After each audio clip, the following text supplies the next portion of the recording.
Hi everyone, we're here with Karen today from Employee Wellness Solutions Network, and she's going to talk to us about the benefits of beginning, a corporate wellness plan. So thank you very much for coming in today, Karen. Thanks, Dana. As Dana said, my name is Karen Kelly, and I'm the Corporate Wellness Program Director for EWSNetwork. Today we're going to talk about the importance of corporate wellness programs, what programs are out there, what people are offering, and what I think are the important components of a really successful wellness program. So if you have any questions, please feel free to just write it. There's a little chat box at the side of your screen. If you want to write that question there, I'll do my best to answer it throughout the presentation. And if you'd like to connect with me directly, I have indicated my contact information, which I'm having trouble.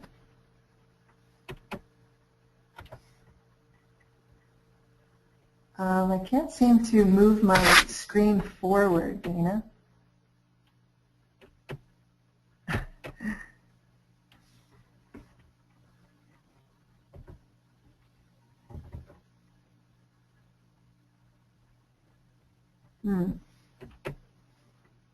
There we go.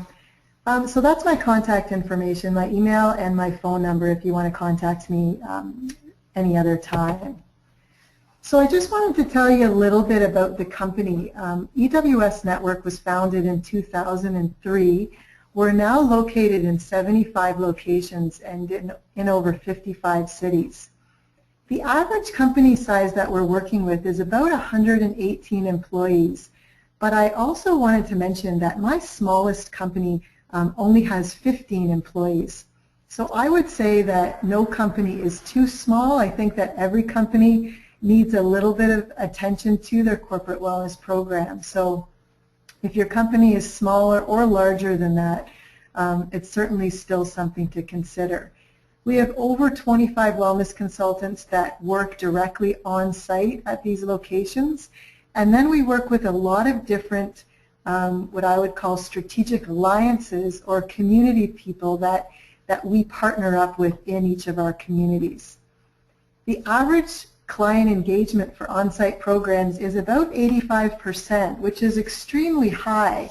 But just the way that we structure our programs really encourages people from all aspects in the company to get involved. And we have over 55% specifically participating with the health coaching. Just a little plug here as well. We've been really fortunate over the last couple of years in winning different awards with Benefits Canada.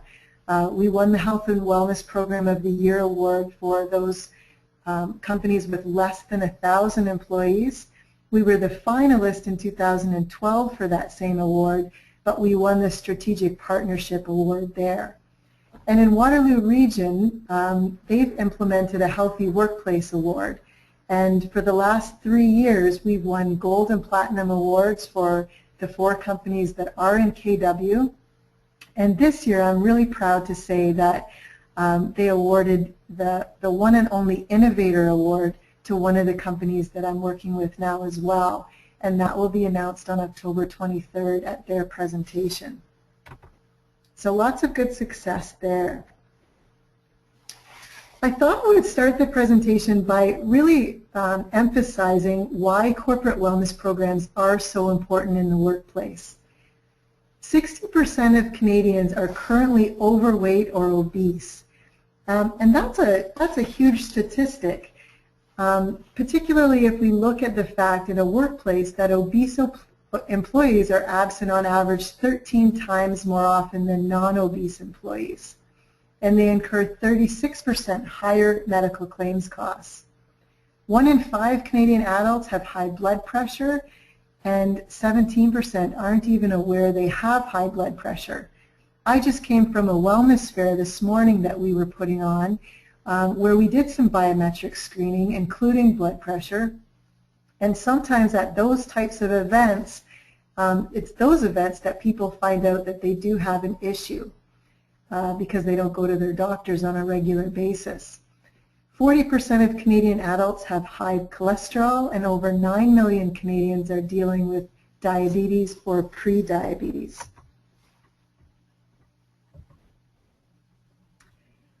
Couple more slides on the trouble that we're in, just to give you a sense of, again, why corporate wellness programs are so important.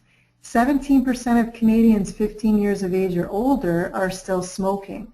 And with that comes an additional cost to the employer of about $3,400. 85% of Canadian adults currently do not meet the recommended amount of physical activity per week. And on average, Canadian adults are sedentary 9.5 hours per day.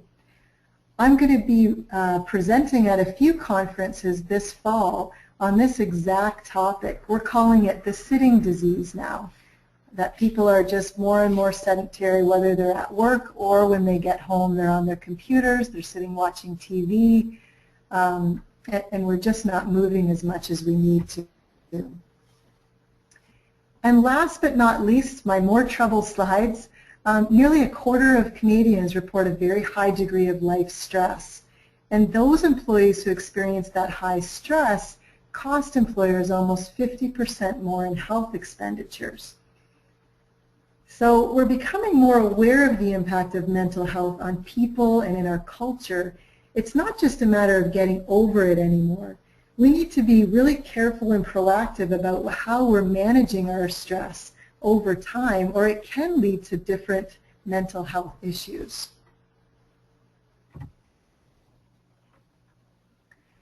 So in a nutshell, unhealthy employees are definitely affecting your bottom line. About 87.5% of healthcare costs are a direct result of unhealthy lifestyles. So factors like obesity, poor eating habits, physical inactivity, and smoking are responsible for the vast majority of healthcare or health risks and those associated costs. And those factors are not going anywhere. They're getting worse. So besides how a wellness program makes people feel, let's face it, healthcare costs are really eating into the bottom line. And if we can help reduce those costs, or at least level them out, we're on the right track. Many companies that I speak with are seeing double-digit increases in their health premiums, and that's not going to change without some intervention. A lot of healthcare costs are also related to dependence, so it makes sense to encourage employees to take that wellness home, or take the different aspects of it home that we're providing, and include their families in wellness challenges and provide access to information and organize family wellness activities. So these costs do not include the direct costs of sick time, retention issues, morale, or energy levels of your employees either. So that's something else to consider. The good news is, there is good news. Many chronic conditions are preventable. If we look at diabetes, if we look at heart disease, and even some cancers, these are linked with lifestyle choices. So if 80% of them can be avoided with thought and healthy practices, I always think the more often people hear about what they should do, the more they think that it's important.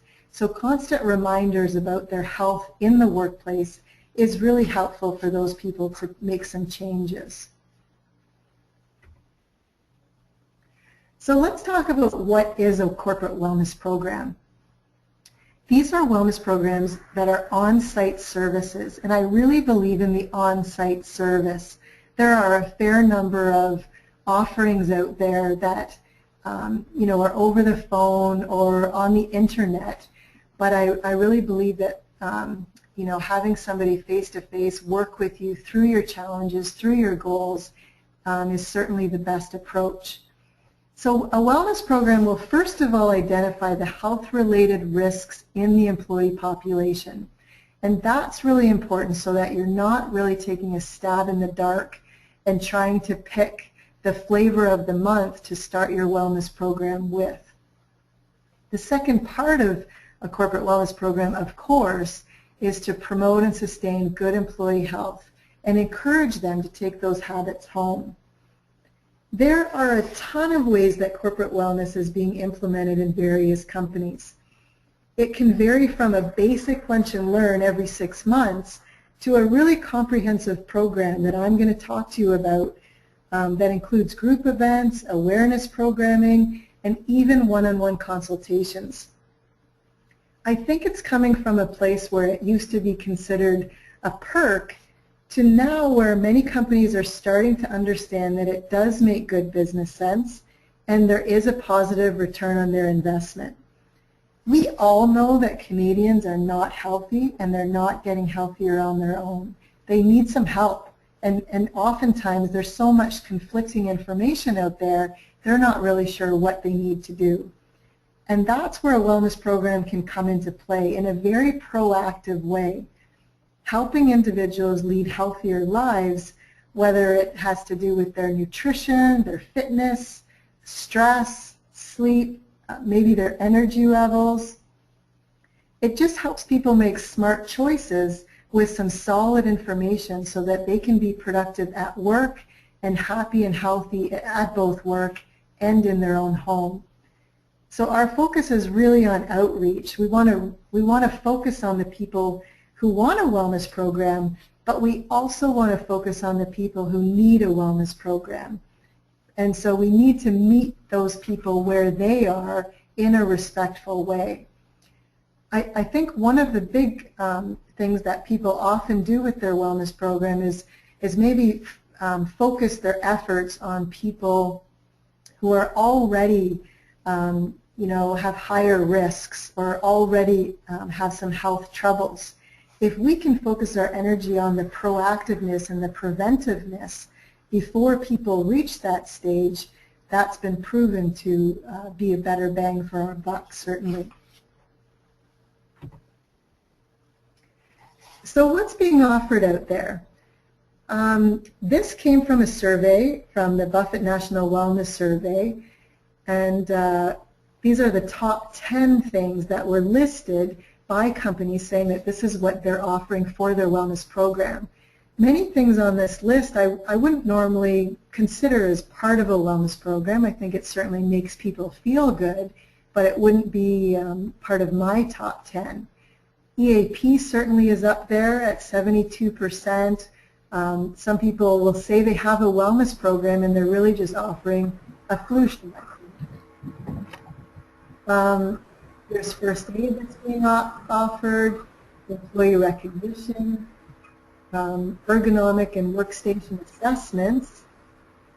I'm going to go right down to the bottom of that screen where you see wellness newsletter and nutrition education at 49% and 40%. I think those would certainly be on my list as part of a wellness program.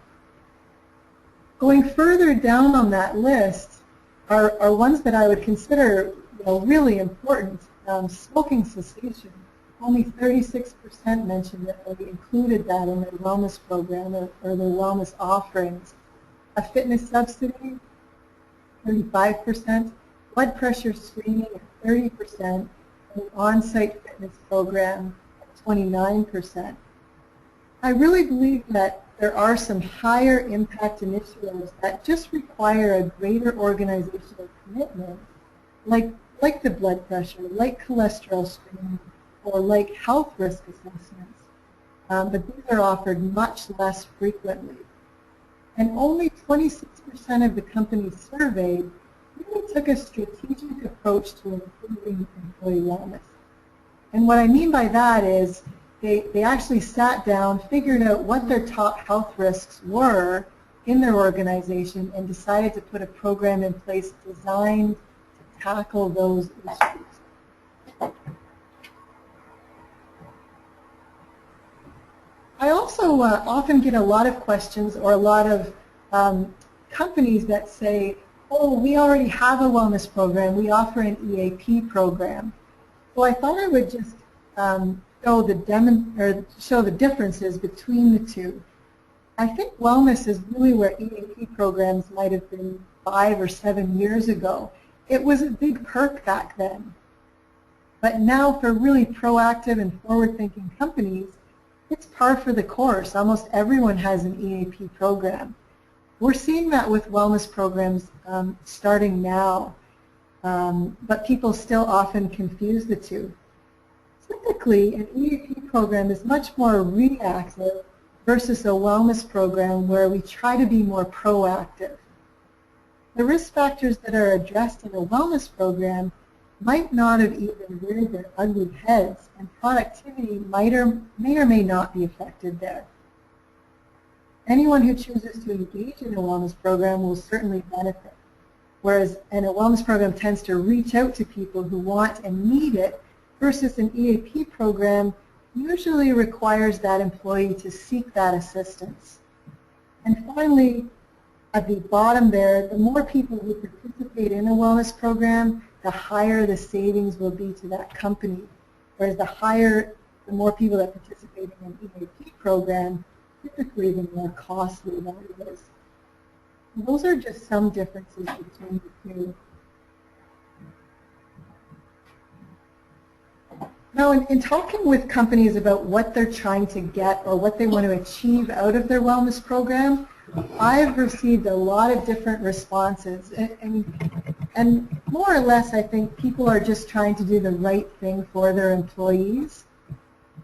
Improving the health and wellness of an employee is certainly, the biggest benefit of a wellness program.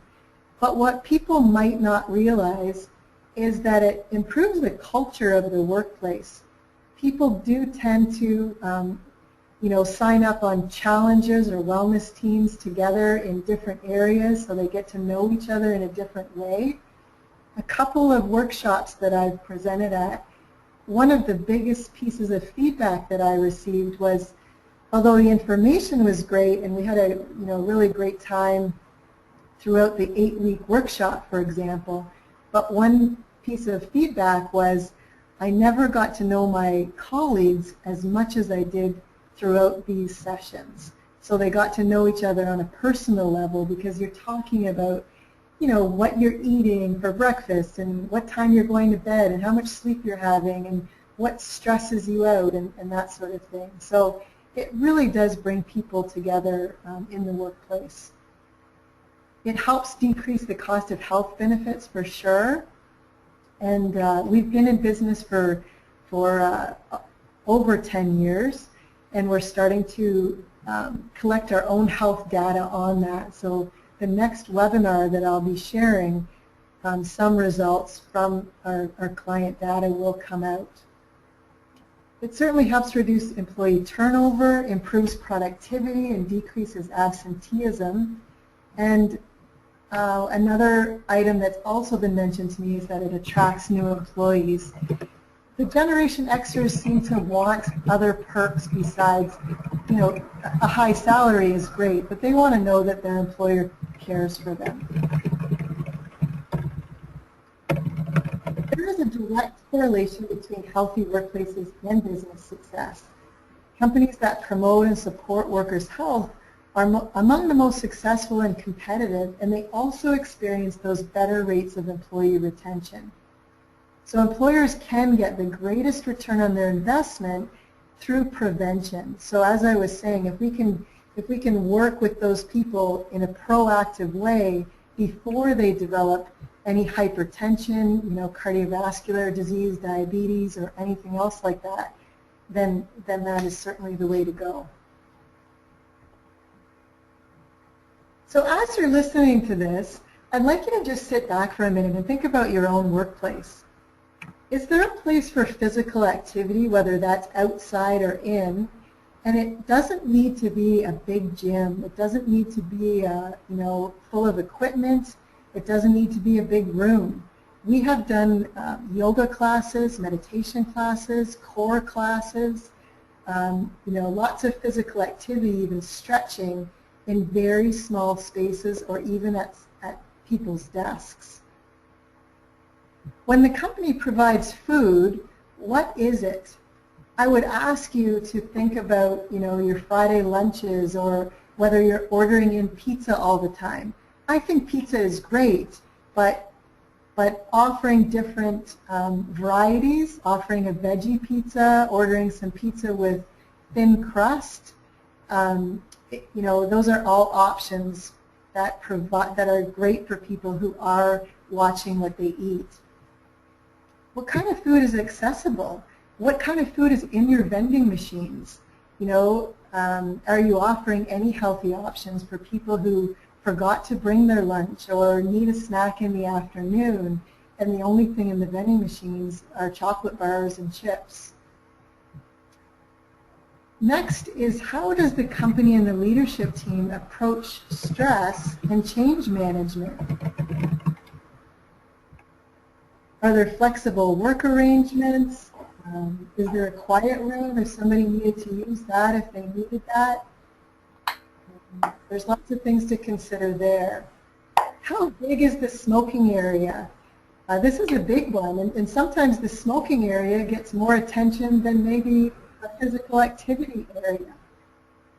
Do people take breaks throughout the day, or is it a culture norm that they should be working through their lunch, or they should be working straight through without any breaks, or, you know, getting up? Is that a norm in your environment? And do you offer any resources for people to get help they need? I mentioned the EAP program, and that certainly is a resource for people to get help, but that's usually for those people who are in crisis mode. What about the people who just, you know, need some health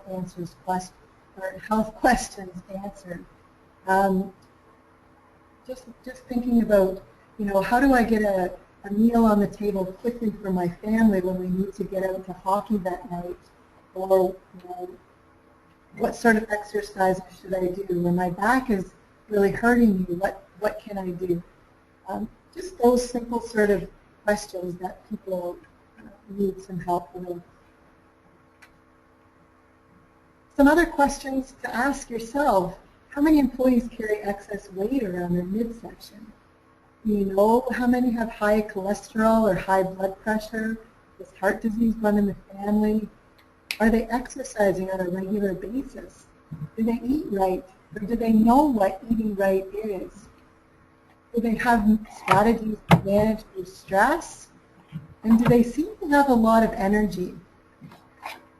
So these are all things to ask yourself, which can certainly help with absenteeism rates. It can help with presenteeism, people who are sitting at their desks who don't really have the energy to do their job, aren't focused, aren't concentrating, and really just wasting a lot of time at work. So these are things that a healthier workforce can certainly help. So I guess the big question is where to start.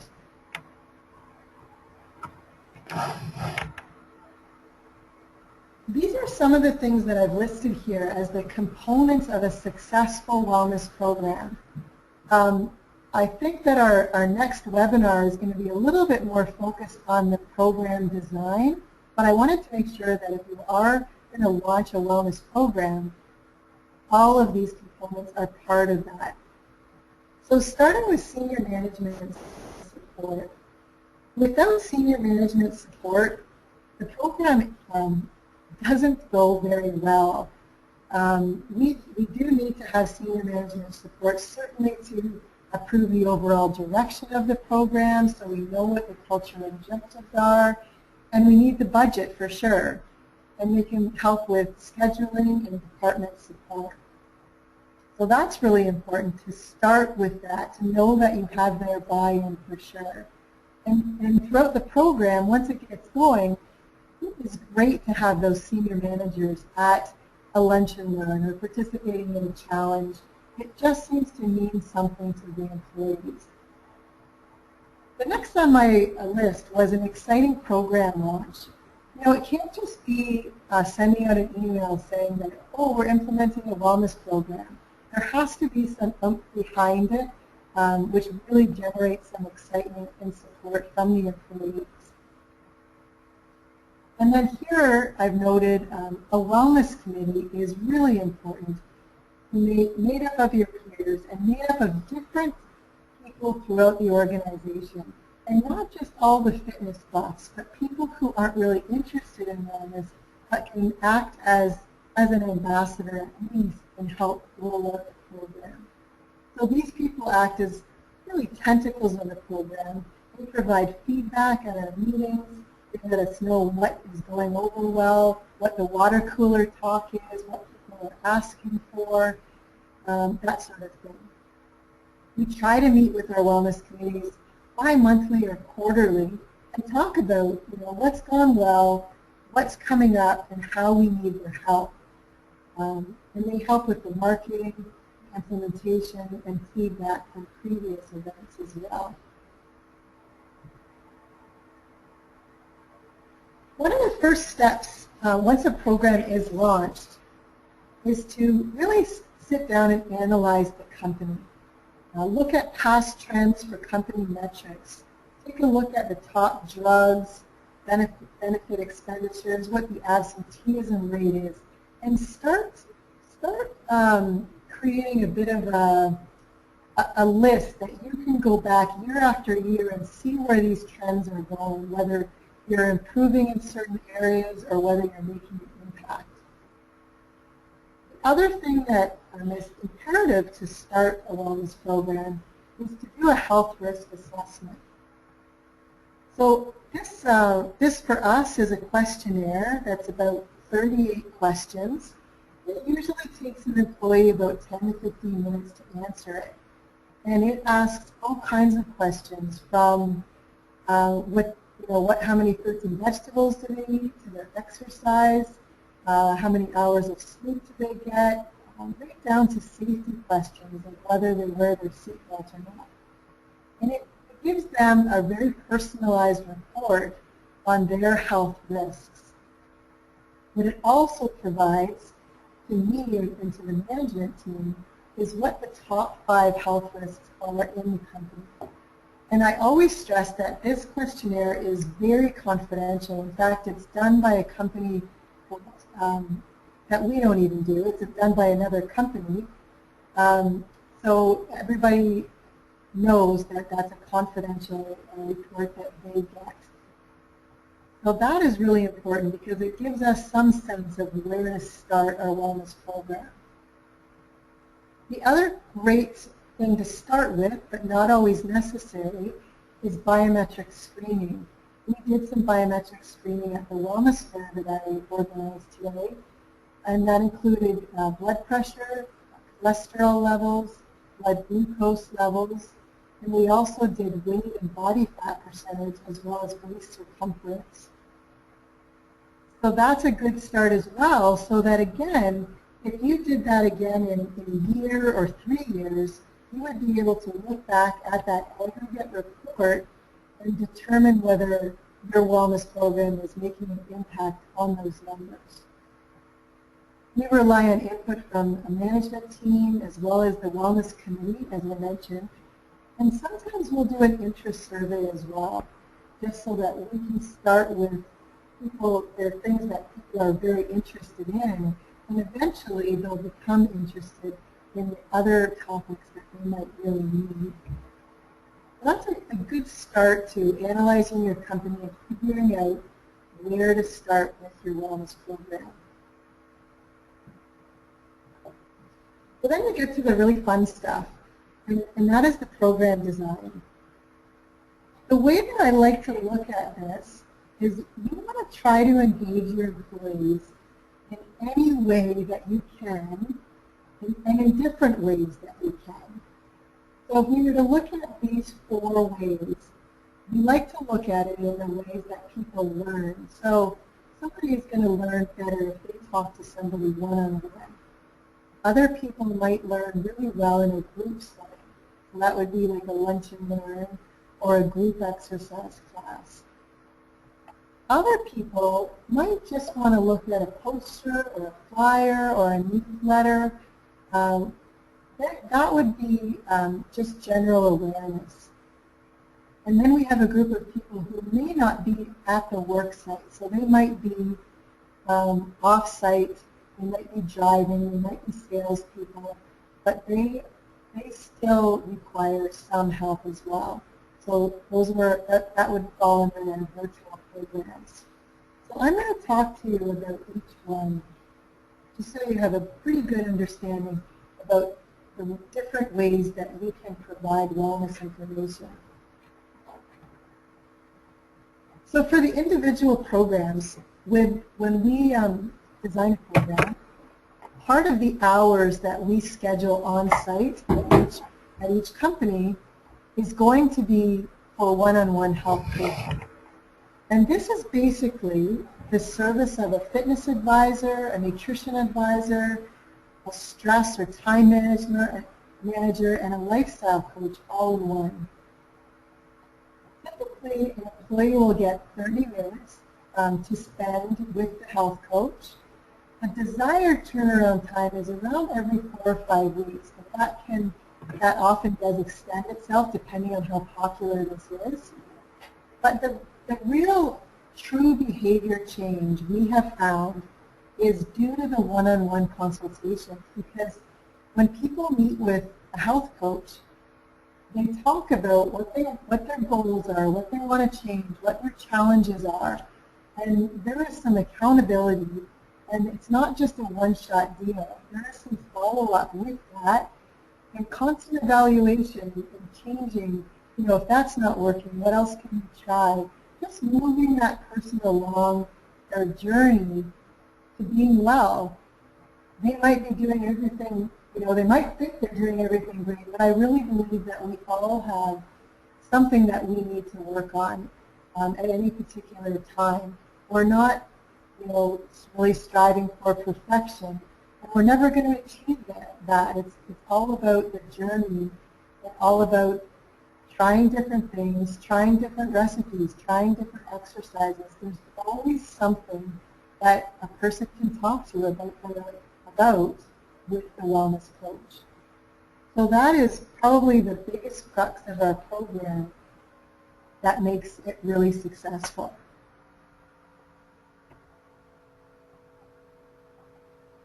I put down some examples of our group programs because, again, there's that whole group of people that love to learn in a group environment. So there's pedometer challenges. There's a ton of different lunch and learns and workshops on every subject imaginable. There's weight loss programs, work-life balance programs. Stress management is a huge topic. We do a great workshop called the Extreme Lifestyle Makeover that is an 8-week-long session. And every week we talk about a different aspect of your health. So we might talk about food and grocery shopping and menu planning, and then that will move into exercise, both cardio and strength training, and then sleep and how to manage stress, and we cover meditation. We cover all sorts of things in that workshop. There's also lots of different challenges like the lifestyle poker game. We have a healthy living challenge that is taking place now. That's 4 weeks long, that people get together in teams and try to get points in different ways. So there's lots of different group programs that you can introduce to your employees and try to get people engaged in that. And it makes it really fun. There's a competitive environment, and prizes certainly encourage participation. There's also group exercise programs, and this is really dependent on the location and the availability of space. But walking and running programs have taken place. Yoga classes are very popular and are great for just stretching midday, reducing stress midday, focusing on your breathing. Muscle toning classes or core classes are very popular, as well as just general stretching. And there are also some companies that want a more robust program in terms of group exercise, and other different varieties are offered there as well. So that third category I talked about is awareness programs. And I'm going to repeat this one quote that I had said earlier, and that is, the more somebody sees a phrase or a saying or something about health, the more they're going to remember it and the more they're going to believe that it's important. So for people to walk by a wellness kiosk or a poster or read a monthly newsletter or attend a health fair or get different recipes, for slow cooker recipes or for delicious fall recipes for right now, those are all awareness programs. We also do something we call Walkabouts, where this is where the outreach really happens. If somebody isn't going to be interested in our wellness program, we go to them. So the consultant will walk around and take information to the individual. So that's when spot consultations often happen, because if I'm giving out a sample smoothie, that person might just ask me a question that they've been wondering about their health. And that often opens up the relationship to maybe a consultation in the future. But most of all, it just increases their awareness. We've answered their question, and we've done our job, basically, but it builds engagement between the consultant and the staff, so the wellness program can grow that way. Some examples of walkabouts that we've done fairly recently. I mentioned the smoothies. Just handing out a green tea with a little handout about why green tea is healthy for you or why you should drink it. Why dark chocolate can be healthy. Doing blood pressure checks around the office. Showing people different desk stretches or different stress management strategies. Some people are sitting at their desk all day and not taking any deep breaths at all. Just taking 2 minutes and stopping and taking 10 deep breaths through their belly, relaxing their shoulders and making sure that they are taking that time can really make a difference in the rest of their day. Handing out a serving of almonds with a little handout about why almonds are healthy and what a serving actually is instead of a big handful.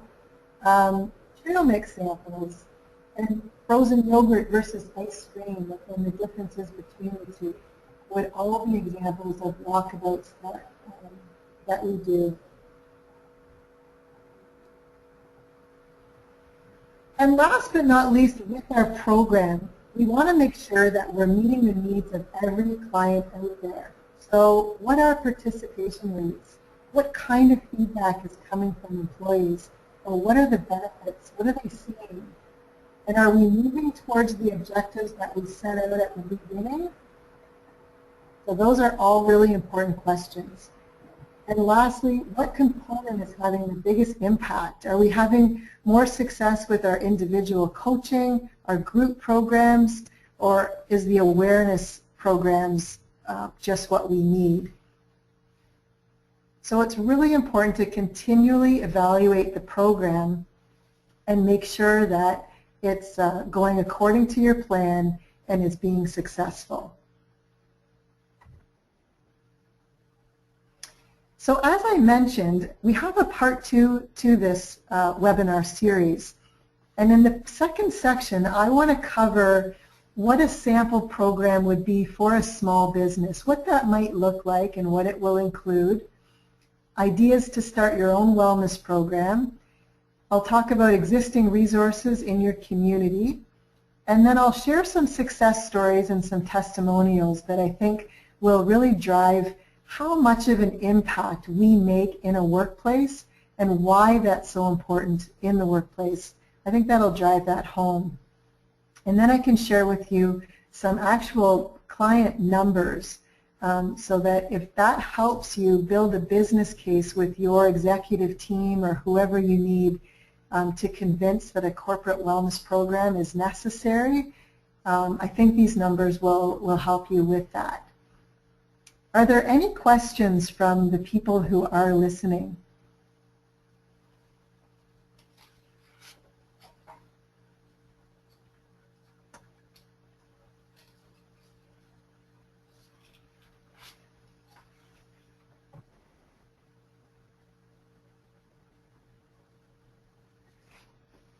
All right, I'm not seeing any questions coming up on my screen.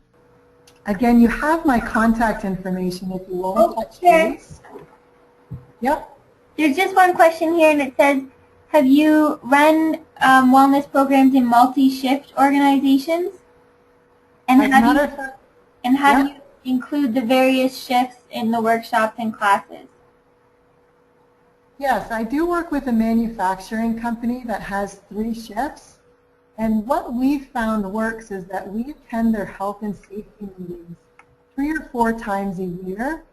So I would present one, like the midnight shift, their time for their health and safety meeting is usually 7:30 in the morning. So I would present there. We've also done walkabouts later on in the evening as well. And then we'll do 2 presentations, usually one at 2:30 to 3, and then when their next shift comes in for their afternoon, then we'll do another presentation from 3 to 3:30. So certainly the daytime shift and the afternoon shifts are easier to reach than that midnight shift. That is tough. But getting a wellness consultant on site early in the morning, we have found, has helped for those people who want to meet with her. And then being present at the health and safety meetings has also helped. They're always invited to anything else that we do during the day, like a wellness fair or something like that, that isn't possible to do at night. But that's how we've managed that particular incident. Okay. All right. Well, that looks like that's the end of the questions for the time being. As Karen mentioned, her information is at the bottom of the slide here, and this will be posted on our website if you'd like to review it. If you do have any questions, you can feel free to email her or call her at that number. And thank you very much for coming in today, Karen, and we look forward to seeing you on the 22nd. Thanks, Dana. Have a good day, everyone.